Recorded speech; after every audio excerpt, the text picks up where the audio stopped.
തിരുവനന്തപുരം ബാലരാമപുരത്ത് 2.5 വയസ്സുകാരിയെ കിണറ്റിൽ എറിഞ്ഞു കൊന്ന സംഭവത്തിൽ കുഞ്ഞിന്റെ മാതാവ് ശ്രീധുവിനെയും അമ്മാവൻ ഹരികുമാറിനെയും നുണപരിശോധനയ്ക്ക് വിധേയരാക്കും. ദേവേന്ദുവിനെ കിണറ്റിൽ എറിഞ്ഞു കൊന്നത് ശ്രീധു എന്നാണ് ഹരികുമാറിന്റെ മൊഴി. ശ്രീധു ഇക്കാര്യം നിഷേധിച്ചിരുന്നു. ബാലരാമപുരത്ത് 2.5 വയസ്സുകാരിയെ കിണറ്റിലെറിഞ്ഞു കൊലപ്പെടുത്തിയ ആ ഒരു സംഭവത്തിൽ വലിയൊരു ടെസ്റ്റ് തന്നെയാണ് ഇപ്പോൾ പുറത്തു വന്നിരിക്കുന്നത്. കേസിലെ കുറ്റപത്രം സമർപ്പിക്കാനിരിക്കെയായിരുന്നു പ്രതിയും കുട്ടിയുടെ അമ്മാവനുമായിട്ടുള്ള ഹരികുമാർ മൊഴി മാറ്റി പറഞ്ഞത്. കുട്ടിയെ കിണറ്റിലെറിഞ്ഞു കൊന്നത് അമ്മ ശ്രീധുവാണെന്നാണ് ഹരികുമാറിന്റെ പുതിയ മൊഴി. എന്തായാലും ഇതോടെ തന്നെ ഈ ഒരു പ്രതികളെ നുണ പരിശോധനയ്ക്ക് വിധേയമാക്കാനുള്ള ഒരു തീരുമാനത്തിൽ തന്നെയാണ് പോലീസ്. ശ്രീധുവിന് ഒരു പോലീസുകാരനുമായിട്ട് അടുത്ത ബന്ധമുണ്ടായിരുന്നു എന്നൊക്കെ തന്നെയാണ് നമ്മൾ നേരത്തെ കേട്ടിട്ടുള്ള കാര്യങ്ങൾ. ഈ ഒരു പോലീസുകാരനാണ് ഹരികുമാറിനെ കൊണ്ട് കള്ളമൊഴി കൊടുത്തത് എന്നാണ് സൂചന. കേസുമായി ബന്ധപ്പെട്ട് ശ്രീധുവിനെതിരെ ജോലി തട്ടിപ്പ് ആരോപണം ഉയർന്നിരുന്നു. ഈ ഒരു തട്ടിപ്പിലെ ഈ ഒരു പോലീസുകാരനും പങ്കുണ്ടായിരുന്നു. തന്റെ ഭർത്താവാണെന്നുള്ള വ്യാജേന ഈ ഒരു പോലീസുകാരനുമായിട്ട് ശ്രീധു പല സ്ഥലത്തും കറങ്ങിയിരുന്നു. ജയിൽ സന്ദർശനത്തിന് എത്തിയ റൂറൽ SP-ക്കാണ് ഹരികുമാർ ഈ ഒരു മൊഴി നൽകിയത്. ഹരികുമാർ തന്നെയാണ് കുട്ടിയെ കിണറ്റിലെറിഞ്ഞു കൊലപ്പെടുത്തിയതെന്നായിരുന്നു നേരത്തെയുള്ള മൊഴി. ഇയാളുടെ മൊഴി മാറ്റത്തോടെ തന്നെ നുണ പരിശോധനയ്ക്ക് ശേഷമേ ഇനി കുറ്റപത്രം സമർപ്പിക്കൂ എന്നുള്ള കാര്യവും പുറത്തു വരികയാണ്. ശ്രീധുവുമായിട്ടുള്ള വഴിവിട്ട ബന്ധത്തിന് കുട്ടി തടസ്സമായപ്പോൾ ഹരികുമാർ കൊലപ്പെടുത്തി എന്നായിരുന്നു നിലവിലെ കേസ്. ഈ ഒരു കേസിൽ ഏറെ ദുരൂഹതകളും ഉണ്ടായിരുന്നു. അതിനിടെയാണ് ഈ ഒരു മൊഴി മാറ്റുന്നത്. അമ്മയെ രക്ഷിക്കാൻ വേണ്ടിയിട്ടാണ് കുട്ടിയെ കൊന്നത് ഹരികുമാർ ഏറ്റെടുത്തെന്നുള്ള വാദവും ശക്തമായിരുന്നു. ജനുവരി 30-നാണ് കുട്ടിയെ വീടിന് സമീപത്തെ കിണറ്റിൽ നിന്ന് മരിച്ച നിലയിൽ കണ്ടെത്തിയത്. കൂടുതൽ അന്വേഷണം നടത്തിയതിന് പിന്നാലെയാണ് ഹരികുമാറാണ് ഈ ഒരു കൊലപാതകത്തിന് പിന്നിലെന്ന് പോലീസ് സ്ഥിരീകരിച്ചു. ഇയാളെ പല പ്രാവശ്യങ്ങളായി പോലീസ് ചോദ്യവും ചെയ്തിരുന്നു. ചോദ്യം ചെയ്യലിനിടെയാണ് കുട്ടിയെ കിണറ്റിലെറിഞ്ഞ് കൊല്ലുകയായിരുന്നു എന്ന് ഈ ഒരു ഹരികുമാർ വെളിപ്പെടുത്തിയത്. ഇതോടെ കുഞ്ഞിനെ കൊലപ്പെടുത്തിയ കേസിലെ അമ്മാവൻ ഹരികുമാർ മാത്രമാണ് പ്രതിയെന്ന് പോലീസ് ഈ ഒരു നിലപാടിലെത്തുകയും ചെയ്തു. കസ്റ്റഡിയിലായിരുന്ന പ്രതി ഹരികുമാർ ഈ ഒരു കേസിലെ കുറ്റം സമ്മതിച്ചതായും അന്വേഷണ സംഘം വെളിപ്പെടുത്തിയിരുന്നു. ഹരികുമാറും സഹോദരി ശ്രീധുവും തമ്മിലുള്ള വഴിവിട്ട ബന്ധമുണ്ടായിരുന്നതായും സംഭവ ദിവസം രാത്രി ഹരികുമാറിന്റെ മുറിയിലെത്തിയ ശ്രീധു കുഞ്ഞു കരഞ്ഞതുകൊണ്ട് തിരികെ പോയതുമാണ് പ്രതിയെ കൊലപാതകത്തിന് പ്രേരിപ്പിച്ചത് എന്നുള്ളതായിരുന്നു പഴയ കഥ.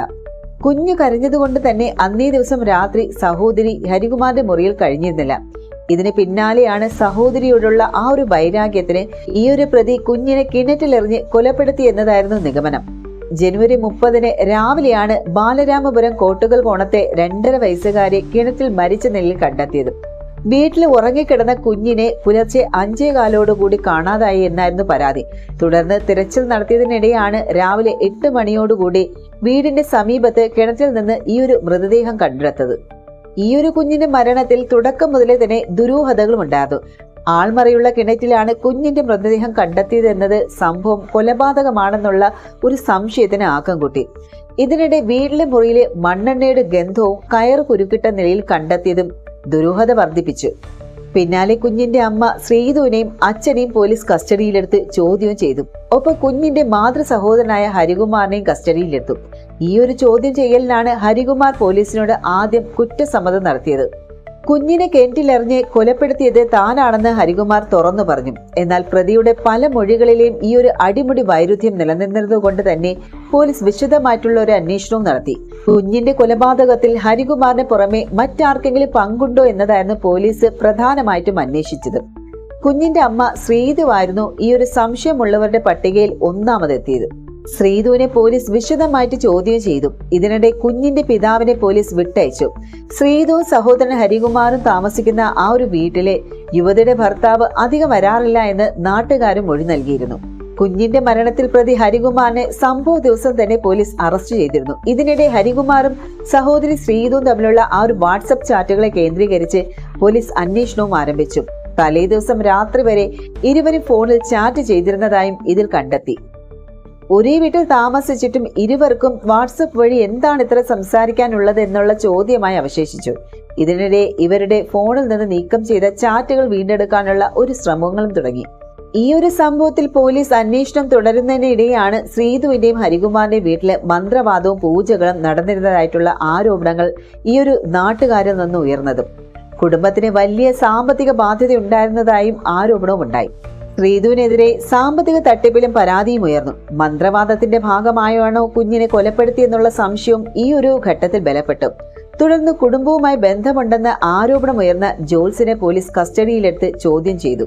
എന്നാൽ പിന്നീട് ഇദ്ദേഹത്തെ വിട്ടയക്കുകയാണ് ചെയ്തത്. ഹരികുമാർ അറസ്റ്റിലായതിന് ദിവസങ്ങൾക്കുള്ളിലെ ഈ ഒരു സാമ്പത്തിക തട്ടിപ്പ് കേസിലെ കുഞ്ഞിന്റെ അമ്മ ശ്രീതുവും പോലീസിന്റെ പിടിയിലായി. ദേവസ്വം ബോർഡിലെ ജോലി വാഗ്ദാനം ചെയ്ത് പണം തട്ടിയെന്നുള്ള പരാതിയിലാണ് ശ്രീതുവിനെ പോലീസ് ഈ ഒരു സംഘം അറസ്റ്റ് ചെയ്തത്. പിന്നാലെ ഹരികുമാറിനെ കസ്റ്റഡിയിൽ വാങ്ങിയിട്ട് പോലീസ് വീണ്ടും വിശദമായിട്ട് ചോദ്യം ചെയ്തു. ഈ ഒരു ചോദ്യം ചെയ്യലിലാണ് കുഞ്ഞിന്റെ കൊലപാതകത്തിൽ പ്രതി ഹരികുമാർ മാത്രമാണെന്ന് പോലീസ് ഉറപ്പിച്ചത്. ഈ ജോലിപ്പ് തട്ടിപ്പ് കേസിൽ പോലീസുകാരനും പ്രതിയായിരുന്നു.